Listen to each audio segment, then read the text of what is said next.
राज्यात मान्सूनचा पाऊस हा कोकणामध्ये खोळंबल्यानं पाऊस आणखी लांबणीवर गेलाय। त्यामुळे राज्यातील संभाव्य पाणी संकट आणखी गडद झालंय।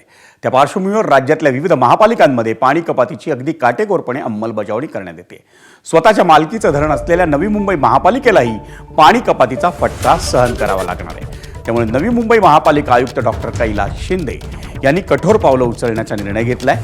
नवी मुंबईत पाण्याचा अपव्यय करणाऱ्यांवर महापालिकेकडून दंडात्मक कारवाईचा बडगा हा उगारण्यात येणार आहे। शहरातील जलतरण तलाव आणि कार वॉशिंग सेंटर्सही बंद करण्यात येणार आहे।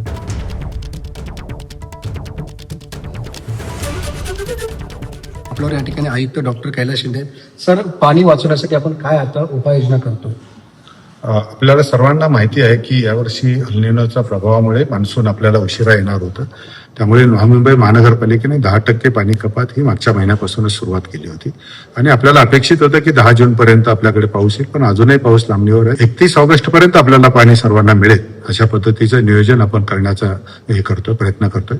त्याच्याकरता जे पिण्याव्यतिरिक्त जे पाण्याचा वापर आपण ज्याच्यामध्ये करत होतो, ज्या स्विमिंग पूलला पाणी वापरतो, वाणिज्य ज्या एस्टॅब्लिशमेंट आहेत तिथे पाण्याचा जास्त वापर होतो, वॉशिंग सेंटरला जो पाण्याचा वापर होतो, बांधकामाला जो पाण्याचा वापर बहुतांश बांधकामाच्या ठिकाणी आपण प्रक्रियाकृत पाणी वापर सुरुवात केलेली आहे, परंतु अजूनही काही ठिकाणी जिथे आहे तोही आपण बंद करण्याचा निर्णय घेतलाय।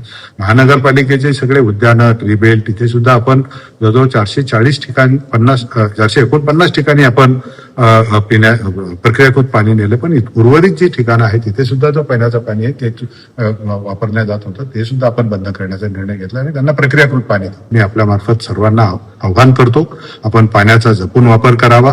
पिण्याव्यतिरिक्त आपल्या गाड्या धुण्यासाठी, आपल्या गार्डनसाठी पिण्याचं पाणी वापरू नये। मला वाटतं की आपण आणि आपल्या हाऊसिंग सोसायटीमधल्या ज्या पाण्याच्या टाक्या आहेत त्या ओव्हरफ्लो होणार नाही याची जर आपण सगळ्यांनी खबरदारी घेतली तर निश्चितपणे आपण पाण्याचं जे आलेलं आत्ताची जी काही संकट आहे त्याच्यावर आपण मात करू शकतो।